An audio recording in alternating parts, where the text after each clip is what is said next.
Kit Sparrowhawk here. Today I want to talk a little bit about my main character, Old Betsy. She's my stamina StamPlar, and this is my favorite setup to use for solo queue battlegrounds. Although this is a good setup for lots of other places too. Works well in Imperial City, Cyrodiil, really anywhere you want to take it, it works great, but optimized for battlegrounds.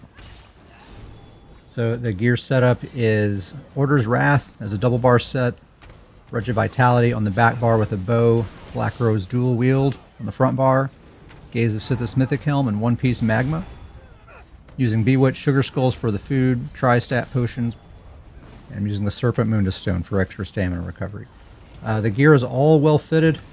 The jewelry is all bloodthirsty with weapon damage glyphs. And really the goal of this build is to just be very, very adaptable. We want to be able to complement any group that we're in or anyone that we're playing with. If we're playing with Nightblades and Sorcerers who like to hit and run, we can do that. If we're playing with Dragon Knights and Wardens who like to stand their ground and brawl it out, we can do that too. If we're on a team that needs nothing but damage, we have plenty of that. If we're on a team that needs some extra support, we have plenty of that as well. So it's a very flexible build, a very flexible play style, and it's great for, like I said, the solo queue battlegrounds where you don't know who your teammates are going to be, you don't know who your enemies are going to be. You just want to make sure you have all the tools you need to not only ensure that you're going to be successful, but also that your teammates are going to be successful as well. That's the whole goal here. We'll go over the bar setup really quick. We are using Biting Jabs as our main spammable. This is an AoE focused setup, and there is no better AoE spammable than Jab, so that's what we're using. It also gives us our major damage buff, which is really convenient for bar space. We also have Reflective Light, mainly for the major prophecy that it gives us, the major crit buff. I like using that as opposed to something like Camo Hunter because Reflective Light will give us that crit buff on both bars. And since we are using Order's Wrath, it gives us that crit damage and crit healing. We really want that major prophecy to be on both bars so we can benefit from it in both ways. I like the Javelin as opposed to Toppling Charge. This is very much a stand your ground kind of class where we're claiming a piece of ground and forcing people to fight right there.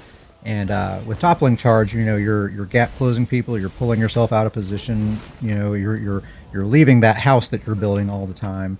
Javelin's better for like standing your ground and playing for the team. It's also unblockable, which is really nice. I like that it costs stamina. It's a ranged option, so I can hit people that are far away. It's a great ability. Deadly Cloak, this is the ability that activates the Black Rose Prison dual wield, so you know, very important that we use that. We also get major evasion from this ability, a very valuable defensive buff, and it's really not a bad dot either. Radiant Aura is a flex spot. If you'll notice, I do not have the beam slotted, so if you wanted to slot the beam, this would be the place to put it. I've kind of been on the fence with the beam for a while now, and I've finally concluded that I don't think I really like using it all that much. Against really good players, I don't think it really secures all that many more kills than just spamming jabs does.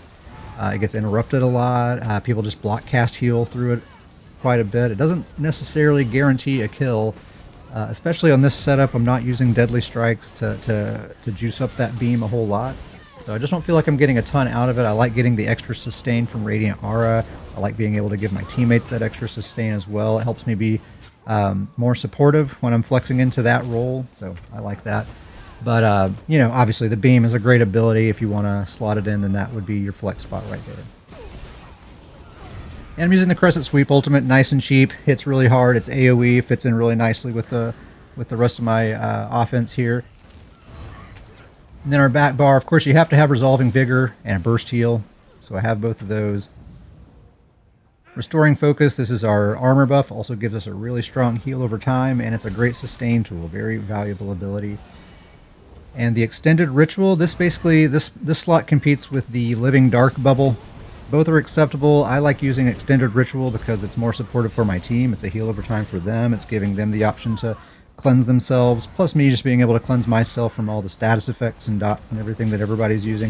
I find a ton of value out of the cleansing ritual as opposed to the bubble. And saving the best for last, Razor Caltrops. This is an amazing ability, probably the most important ability that we have slotted as far as just determining the outcome of a fight and giving your team the biggest advantage that you possibly can. It's a really huge area, it's a really strong dot, it applies major breach to everyone, and it slows them all down by 50%. A really, really strong snare. There really is no other single button we can push that will turn the tide as much as caltrops will. So I'm always prioritizing caltrops in every single fight. Caltrops is priority number one, and make sure that my enemies are always standing in that. And as the fight moves around, I move caltrops with it. Priority number two is team support. You want to make sure those health bars stay full. Make sure they're always standing in your cleansing circle. Give them that radiant aura buff.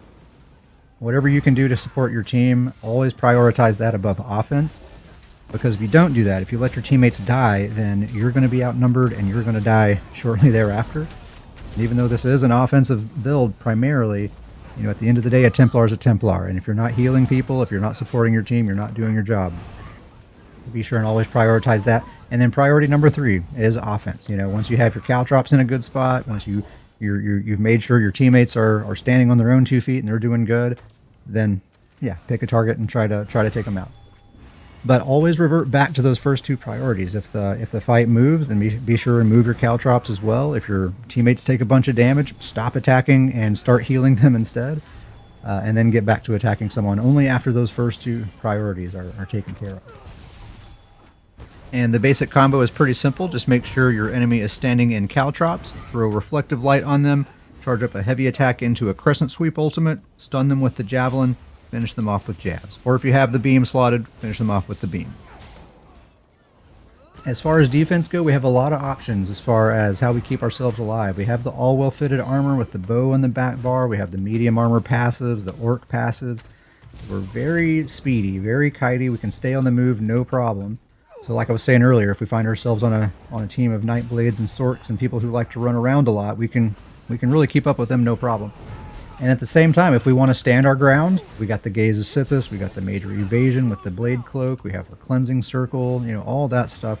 So if we want to brawl toe-to-toe, we can do that too. That's no problem at all. You just want to make sure, you know, just keep all those buffs active, keep those circles on the ground, and you're going to have no problem.